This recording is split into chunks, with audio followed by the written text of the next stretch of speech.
ഓർമ്മയുണ്ട്, നല്ല ടൈമിനാണ് വന്നത്. അതെ. ഗുരുദക്ഷിണയുടെ ദിവസമാണ് വന്നത് നിങ്ങൾ.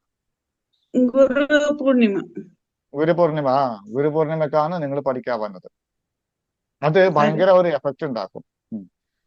ഇപ്പൊ നിങ്ങൾക്ക് ഇത്രയും കാലം റേക്ക് യൂസ് ആക്കിയിട്ട് എന്തൊക്കെ ഒരു വ്യത്യാസം, ഗുണം വന്നിട്ടുണ്ടായിന ലൈഫിൽ? ഗുണ പറഞ്ഞാൽ ഫിസിക്കൽ ഇങ്ങനെ കാണിച്ചിട്ട് ഒരു വന്നിട്ടില്ല. പറഞ്ഞാൽ എനിക്ക് ഞാൻ ചിന്തിക്കാനേക്കാൾ അധികം എനിക്ക് സമാധാനം കൊണ്ട്. സമാധാനമാണ്. ആ പിന്നെ ലൈഫില് ഫിസിക്കൽ ഇങ്ങനെ ഫിസിക്കൽ എന്തൊക്കെ മാറ്റം, എന്താ പ്രശ്നം? ഫിസിക്കൽ എന്ന് പറഞ്ഞിട്ട് എനിക്ക് അങ്ങനെ തോന്നിയിട്ടില്ല. പറഞ്ഞാല് ഫിസിക്കൽ എന്ന് ഇപ്പൊ ഞാൻ പറഞ്ഞിട്ട് തോന്നണമെങ്കിൽ ഫിസിക്കലായിട്ട് നിങ്ങൾക്ക് ഒരു ഗുരുതരമായിട്ടുള്ള പ്രശ്നം ഇല്ലല്ലോ, ഉണ്ടെങ്കിലല്ലേ കാണിക്കേണ്ടതുള്ളൂ. അതെ. അല്ല, നിങ്ങൾക്ക് അങ്ങനെ ഒരു മെന്റലി ഇപ്പൊ രോഗമൊന്നും, ഞാൻ മെന്റലി നിങ്ങൾ കാം ആൻഡ് ക്വയറ്റ് ആയിട്ട് പോയിട്ടുണ്ട് എന്ന് നിങ്ങൾ പറയുന്നത്. ആ നിങ്ങൾക്ക് സമാധാനം ഉണ്ടായിട്ടില്ലല്ലോ, അതുകൊണ്ട് സമാധാനം കിട്ടുന്നത്. അതെ, അത് ഉണ്ടായി. ബെറ്റർ. പിന്നെ ലൈഫിൽ കുറെ ഡൗൺ ഇൻ അപ്പൊ ഇങ്ങനെ അത് ഉണ്ട്. ഉണ്ട്. നിങ്ങൾ ഒരു ആ മാനിഫെസ്റ്റേഷൻ, നിങ്ങൾക്കൊരു മാനിഫെസ്റ്റേഷൻ ഉണ്ടായിരുന്ന ലൈഫില്? ഒന്ന് ട്രാജഡി പോയപ്പോ രണ്ടാമതൊരു മാനിഫെസ്റ്റേഷൻ ഉണ്ടായിട്ട് ആ മാനിഫെസ്റ്റേഷൻ നിങ്ങൾക്ക് ഫുൾഫിൽ ആയിട്ടുണ്ടോ റേക്ക് യൂസ് ആക്കിയിട്ട്? മാനിഫെസ്റ്റേഷൻ വന്നിട്ട് ഒരു നല്ല ജീവിതത്തെ കുറിച്ച് ഞാൻ മാനിഫെസ്റ്റ് ചെയ്തു, അത് ഉണ്ടായിട്ട്. അതല്ലേ ഒരു മനുഷ്യന് ഏറ്റവും ഫസ്റ്റില് ആൻഡ് ഇമ്പോർട്ടന്റ് ആയിട്ട് വേണ്ടുന്ന ഒരു സാധനം അതാണല്ലോ. അതെ. അത് നിങ്ങൾക്ക് കിട്ടിയെന്നല്ലോ റേക്കിയില്. അതെ, അത് എല്ലാ തരത്തിലും ഒരു നല്ല ജീവിതം കിട്ടിയിട്ടുണ്ട്.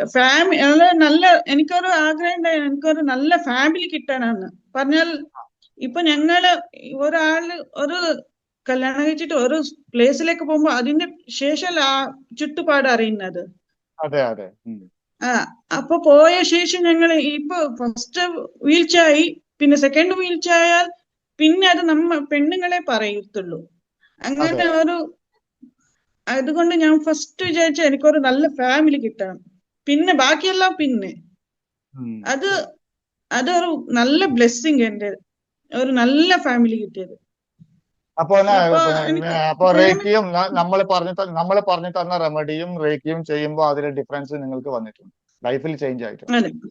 അതെ. കാരണം ഒരു പേഴ്സൺ എന്ന നിലയിൽ നിങ്ങൾ ഒരു ഫുൾഫിൽ ആയി. അതെ. അതെ. അത് ഹാപ്പി. എത്രയോ ഇതുണ്ട്, ഒരു എന്റെ ഒരു സമാധാനത്തിന്റെ ഒരു ഇതുണ്ട്. എന്തോ ഒരു നല്ല ഫാമിലി കിട്ടിയ എത്രയോ ഭാഗ്യമുണ്ട്.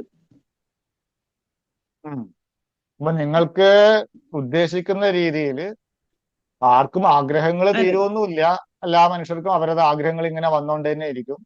എന്നാലും ഒരു പരിധി അതെ. വരെ നിങ്ങൾക്ക് മാക്സിമം ഇമ്പോർട്ടന്റ് ആയിട്ട് ഒരു വ്യക്തിന്റെ ലൈഫിൽ ഇമ്പോർട്ടന്റ് ആയിട്ട് വേണ്ട സാധനം നമ്മളെ തരുന്ന റെമഡിയും നമ്മൾ തന്ന റേക്കിയും കൊണ്ട് സാധിച്ചിട്ടുണ്ട്. റൈറ്റ്. അതെ. അതെ. ഒരു നല്ല ഫാമിലി കിട്ടിയിട്ടുണ്ട്. കാരണം ഇപ്പൊ ഹസ്ബൻഡ് മാത്രല്ല, ഒരു അവരുടെ അച്ഛൻ അമ്മ ഇങ്ങനെ സപ്പോർട്ടീവ് ആയിട്ടുള്ള ഒരു ഫാമിലി കിട്ടുന്നത് ഭയങ്കര ഇപ്പോഴത്തെ കാലത്തില് കുറച്ച് ബുദ്ധിമുട്ടാണ്. അതൊരു ഭാഗ്യമാണ്. അതെ, സെക്കൻഡ് മാരേജ് ആകുമ്പോ പിന്നെയും ബുദ്ധിമുട്ട്.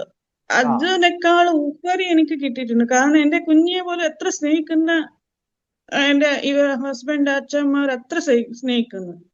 അതെ അതെ. അതുകൊണ്ട് ഞാൻ എക്സ്പെക്ട് ചെയ്തതിനേക്കാളും ഉപരി എനിക്ക് നല്ല ഫാമിലി കിട്ടിയിട്ടുണ്ട്. എന്തായാലും റേക്കി പഠിച്ചിട്ട് അല്ലെങ്കിൽ നമ്മുടെ അടുത്ത് റെമഡി പറഞ്ഞിട്ട് ഒന്നും ലോസ് ആയിട്ടില്ല ലൈഫിൽ, അല്ലേ? ഇല്ല. മതി. അതല്ലേ നമുക്ക് കേൾക്കുന്ന ഒരു സന്തോഷമാണ്. കാരണം നിങ്ങൾ ഒരാൾക്കെങ്കിലും ഒരു നല്ലത് കൊടുക്കാൻ നമുക്ക് പറ്റുവാന്ന് പറഞ്ഞാൽ നമ്മളല്ല ചെയ്യുന്നത്, നമ്മൾ വെറും ഒരു മീഡിയേറ്റർ ആയിട്ട് പ്രവർത്തിക്കുന്നു മാത്രമേ ഉള്ളൂ. അതെല്ലാം മുകളിൽ ചെയ്തു അതെ. തരുന്ന ഒരു മീഡിയേഷനിൽ വഴി സംഭവിക്കുന്നു എന്ന് മാത്രം. എന്തായാലും അത് കേൾക്കുമ്പോൾ വളരെ സന്തോഷമുണ്ട്. നമ്മൾ ഉപാസിക്കുന്ന നമ്മുടെ ദേവതമാരുടെ കഴിവാണ്, അവരാണ് ചെയ്യുന്നത്, നമ്മളല്ല ചെയ്യുന്നത്. അതെ. അതെ. അതെ. ചെയ്യും അവരൊക്കെ. നമ്മൾ അതെ. ആരെ ഉപാസിക്കുന്നത്, നമുക്ക് തേവാരമൂർത്തിയാണോ അവരാണ് ചെയ്തു തരുന്നത്, നമ്മളല്ല. അതെ. ആവട്ടെ. അപ്പൊ സന്തോഷമായിട്ട് നിങ്ങളുടെ ലൈഫ് മുന്നോട്ട് പോട്ടെ. അപ്പോ നമുക്ക് ഇനി ഇവിടെ ഒരു ക്ലാസ്സിൽ പറയാൻ പോകുന്നത് റേക്കിയിൽ ഒരു സെപ്പറേറ്റ് ഒരു ഡിവിഷൻ ആണ് ഞാൻ ഇവിടെ സംസാരിക്കുന്നത്. ഓക്കെ. നിങ്ങൾക്ക് എത്രമാത്രം പഠിപ്പിക്കാൻ പറ്റുമോ അത്രയും മാക്സിമം ഞാൻ പഠിപ്പിക്കാം. പഠിച്ച്